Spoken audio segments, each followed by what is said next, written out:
Mes chers collègues, ces jours-ci, les élèves de nos nombreux groupes scolaires et leurs familles célèbrent la fin de l'année scolaire dans les fêtes d'école en un rituel maintes fois répété.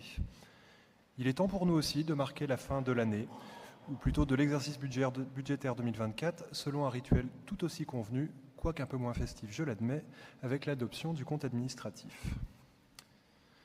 Après un début de mandat bousculé d'abord par la crise sanitaire, puis par la guerre lancée par la Russie en Ukraine, qui a plongé le monde dans une période de forte inflation aux conséquences budgétaires importantes pour les collectivités, puis en 2023 une cyberattaque qui a perturbé le fonctionnement normal de la ville de Lille, on pouvait espérer que 2024 constituerait une année plus calme après la tempête pour la gestion financière de la ville.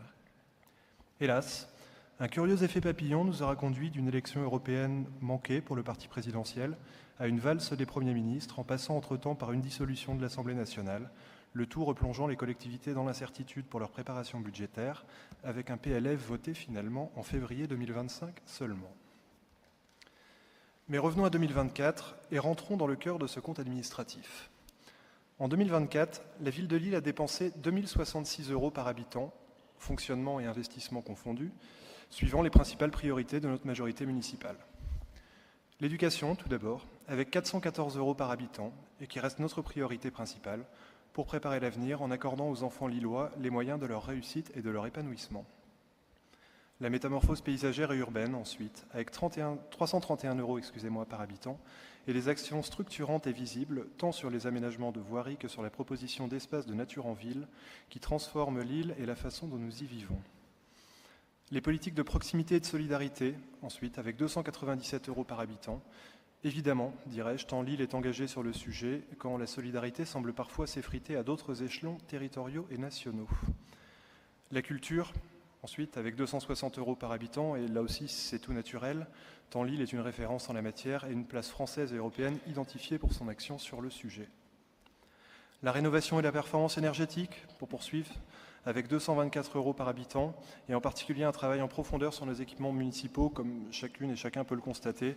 Par exemple, je parlais des élèves tout à l'heure, dans la réhabilitation en profondeur de certains groupes scolaires suivant une démarche exigeante, et pas seulement en surface. Alors, il s'agissait là des principaux postes de dépenses, mais nous n'avons naturellement pas oublié le sport, le patrimoine, l'action économique et le développement du rayonnement de la ville, ou encore l'habitat.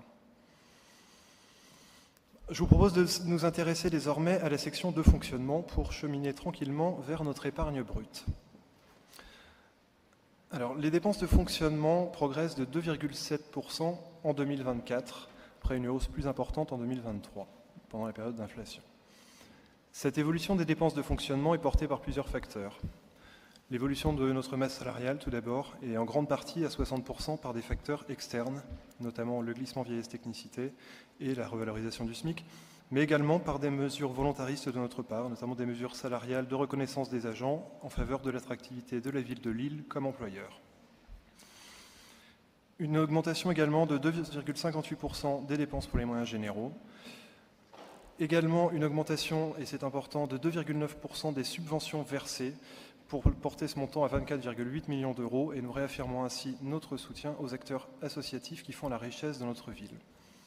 Et enfin, une hausse des frais financiers de 8,8% à 10,9 millions d'euros, qui suit logiquement l'augmentation de notre dette pour financer un très haut niveau d'investissement, mais nous allons y venir un petit peu plus tard. Face à ces dépenses de fonctionnement, nous avons naturellement des recettes de fonctionnement. Oui. Alors, ces recettes de fonctionnement progressent de 0,3%. Donc, dans cette progression, qu'est-ce qu'on retrouve? On retrouve notamment la hausse de 3% de la dotation générale de fonctionnement. Je m'y arrête un instant parce que dans cette dotation générale de fonctionnement, ce n'est pas tant la part de dotation forfaitaire qui augmente, de 0,3% uniquement, mais la part de dotation de solidarité urbaine, qui augmente de plus de 5% et qui est calculée en fonction du potentiel fiscal et du revenu par habitant de la ville de Lille, qui peut être inférieur à ce qu'on trouve dans des villes comparables. Donc la hausse des recettes de fonctionnement, on retrouve également dans la hausse de la fiscalité, enfin des produits de la fiscalité de 0,7%. Et je dis bien des produits de la fiscalité, puisque cette hausse est le fait de l'actualisation annuelle des bases locatives par la Direction générale des finances publiques. Nous n'avons pas, de notre côté, augmenté les taux de fiscalité locale conformément à nos engagements.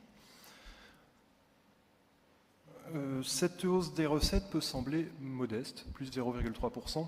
Alors je vais revenir un petit peu en arrière et vous rappeler, mais vous vous en souvenez sans doute, qu'il y a un an ici, l'exercice de 2023 avait vu un pic de recettes assez exceptionnel, avec notamment le filet de sécurité face à l'inflation, mais également des recettes non pérennes qui ont été liées à la mise en place un petit peu compliquée du dispositif Gérer mes biens immobiliers par Bercy.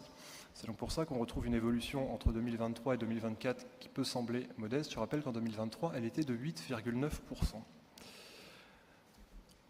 Donc nos recettes de fonctionnement et nos dépenses de fonctionnement nous permettent de calculer notre marge brute hors cession. Et c'est ici que nous arrivons.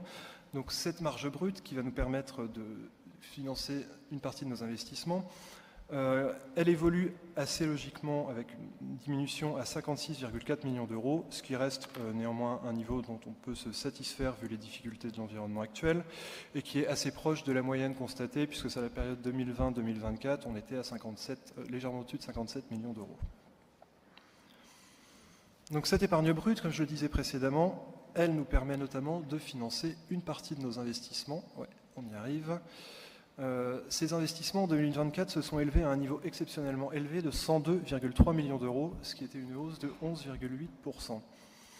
On a donc une dynamique d'investissement qui poursuit son accélération, comme cela a été annoncé à l'automne dans les débats budgétaires 2024, et avec une croissance continue depuis le début du mandat, puisqu'on était autour de 73 millions en 2021, 83 millions en 2022 et près de 92 millions en 2023.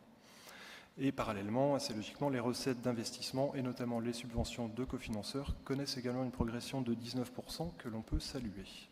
Alors vous pouvez voir sur les diapositives différentes réalisations que vous connaissez, notamment la réhabilitation de la place du Lion d'Or. J'ai aperçu le haut de la rue de Solferino également avec les mobilités douces. Le groupe scolaire Brasseur, je crois, oui c'est ça, et sa cour débitumisée, ou encore le Square Foch réembelli et avec la restauration de la statue du Petit Quinquin notamment. Alors on va pouvoir passer à quelques éléments de synthèse à ce stade sur la diapositive suivante. Donc notre épargne brute hors cession a donc atteint 57,2 millions d'euros. Je dis bien hors cession parce que c'est intéressant de s'intéresser à l'épargne brute hors cession, les cessions étant par nature assez variables d'une année à l'autre. Elles ont été cette année plus faibles par exemple qu'en 2023. Donc ces 57,2 millions d'euros d'épargne brute hors cession nous permettent de rembourser normalement notre capital de dette à hauteur de 29,2 millions d'euros et d'autofinancer une partie de notre programme d'investissement, donc les 102 millions que nous évoquions précédemment, en complément d'un recours à l'emprunt à hauteur de 44,2 millions d'euros. Donc on va pouvoir passer à la trajectoire de la dette. Donc la trajectoire de la dette, c'est assez logique en période d'investissement dynamique comme on vient de le voir précédemment, repart à la hausse après un creux pour atteindre au 31 décembre 2024 362 millions d'euros, donc en hausse de 15 millions d'euros. Pour rappel, elle atteignait 422 millions d'euros en 2016. Donc la dette de la ville, comme pour toutes les collectivités, rappelle également, contrairement à l'État, est destinée uniquement à financer des investissements. C'est-à-dire que ce n'est pas une dette que nous utilisons pour du fonctionnement ou le remboursement d'emprunts. Et ces investissements, justement, les choix que nous faisons collectivement ici en orientent quand même une part importante vers la rénovation énergétique du patrimoine municipal notamment, pour le rendre plus sobre énergétiquement et financièrement également à l'avenir. Donc un réel investissement sur l'avenir. Donc pour évaluer la soutenabilité de la dette, on va pouvoir passer à la diapositive suivante. Le critère retenu est celui de la capacité de désendettement. Donc ce ratio de la capacité de désendettement, à savoir si vous utilisez toute votre épargne brute pour ne plus rien faire dans la ville à part rembourser votre dette, en combien de temps vous l'aurez remboursé? Il est communément admis que le seuil d'alerte, je dirais, se situe à 12 ans. La ville de Lille, à fin 2024, a une capacité de désendettement de 6,4 ans, donc en légère hausse après 2023, mais là aussi conformément à la sortie, je dirais, du creux de la dette.